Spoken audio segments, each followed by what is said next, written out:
today I want to talk about an article that was in the most recent version of Tinnitus Today magazine, which is the publication of the American Tinnitus Association. Hopefully, many of you are members and receive the magazine. You may have missed this article, and you may not be a member, in which case, I generally, each time an issue comes out, share one article to give you an idea of what the magazine is, and maybe a little encouragement if you haven't yet joined, to join the American Tinnitus Association. So the article I'm going to go over today is from Dr. Bruce Hubbard. You can find information about him online, Hubbard. This article is called 10 Cognitive Behavioral Therapy Strategies to Manage a Bad Tinnitus Day. So I'm going to go through the article and offer some running commentary on it. It's a great article. I highly recommend it. And I wanted to share it with everyone here in case you missed it or don't get the magazine. So let's just start going in with number one. Number one, expect louder, more challenging days. Periods of louder tinnitus are often viewed as spikes, something that shouldn't happen and can somehow be prevented. But these fluctuations are normal for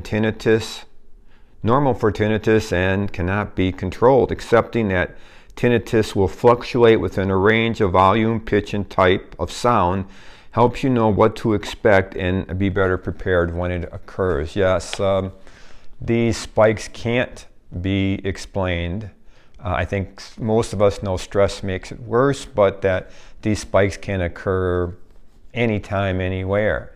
And important to recognize this isn't a failure of you, and not to try to sit and minutely analyze what you ate or drank or did to cause it.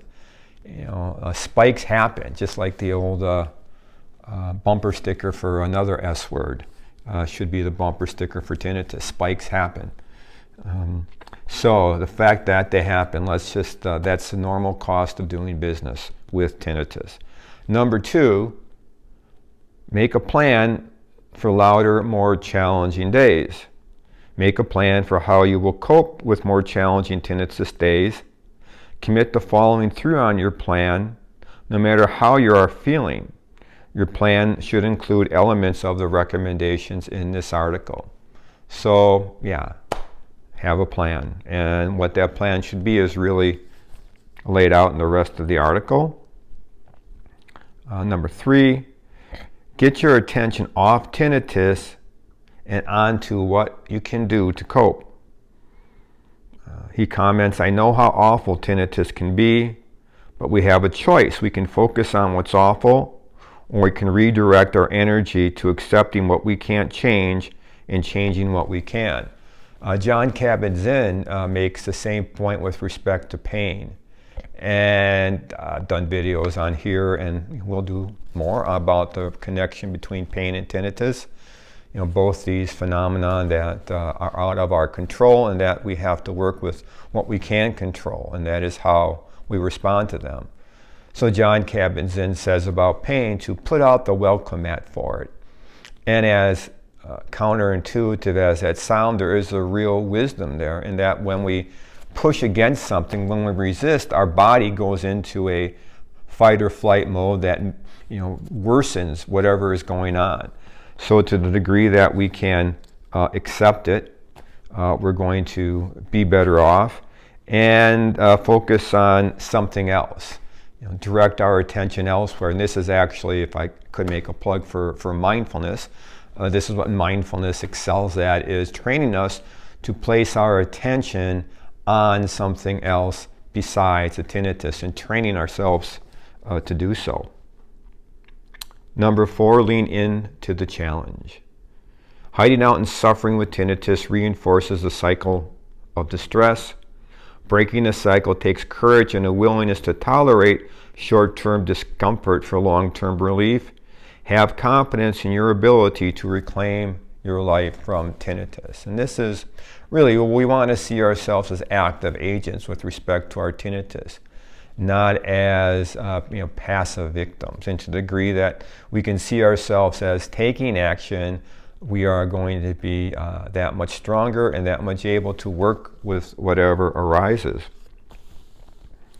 Number 5, write a coping statement and review it often. If you remember nothing else out of this article, remember number 5 here.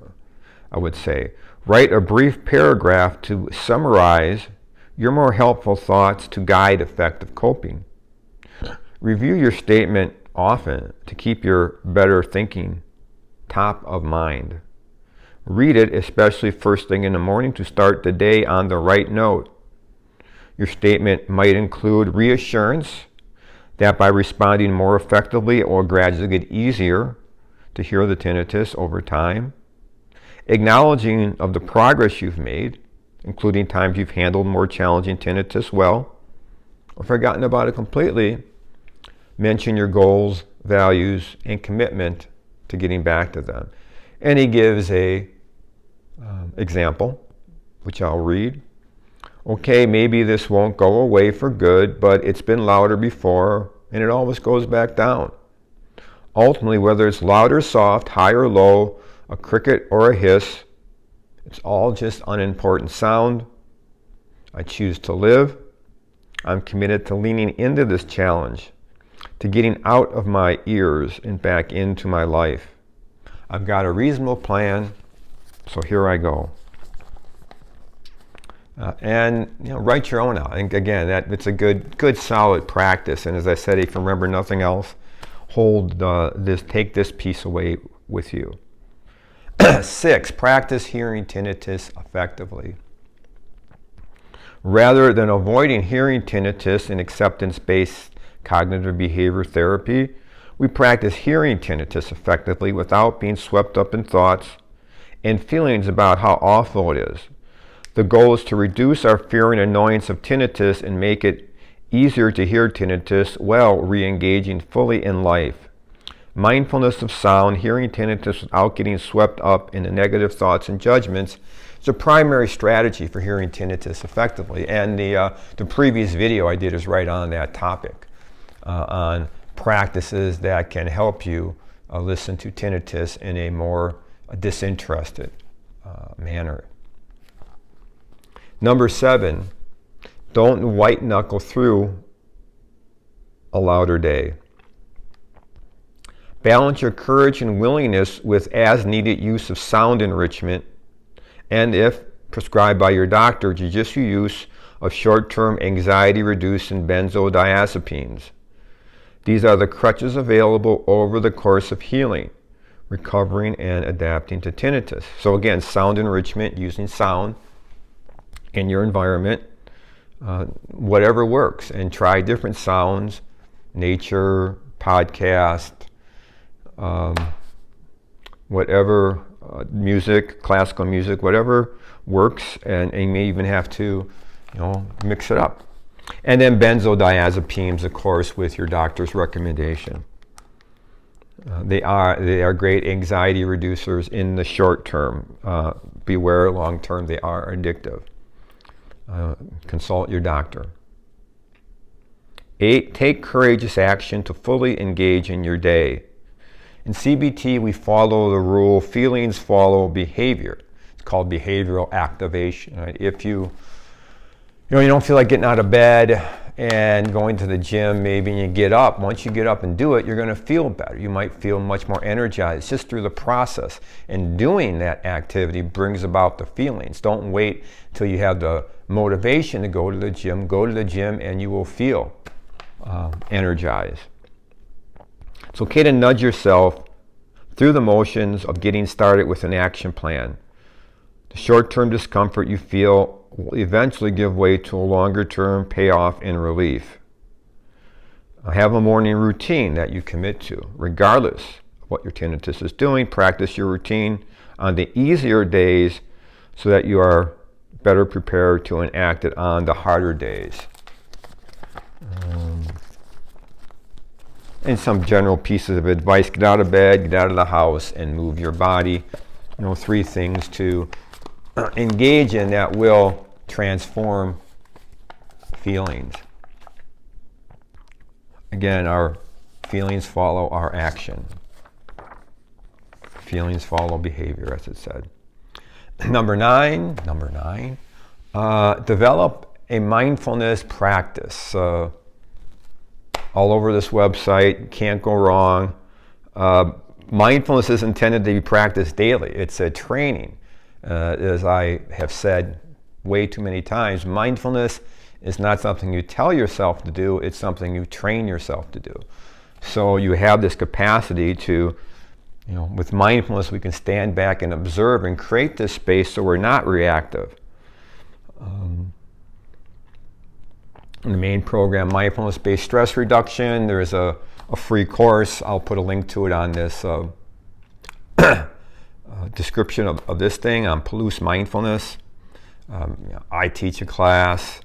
I have a lot of videos here. You can get MBSR classes, Mindfulness-Based Stress Reduction classes, online or in person. Jennifer Gans has an online version.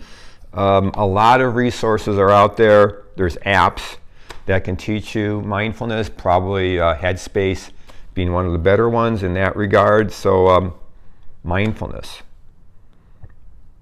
And number 10, commit to the 3 Ps: practice, patience, and persistence.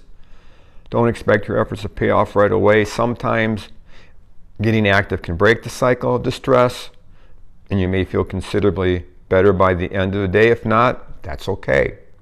You are making an investment in your future relief from tinnitus. So, great advice from the master of this whole CBT and tinnitus. You can't go wrong. Hopefully you find that useful. If you want to join the ATA, you can just go to ata.org and sign up. It's like $60 a year. It's a great organization. I certainly encourage you to do that. Otherwise, I hope all goes well for you. See you next time.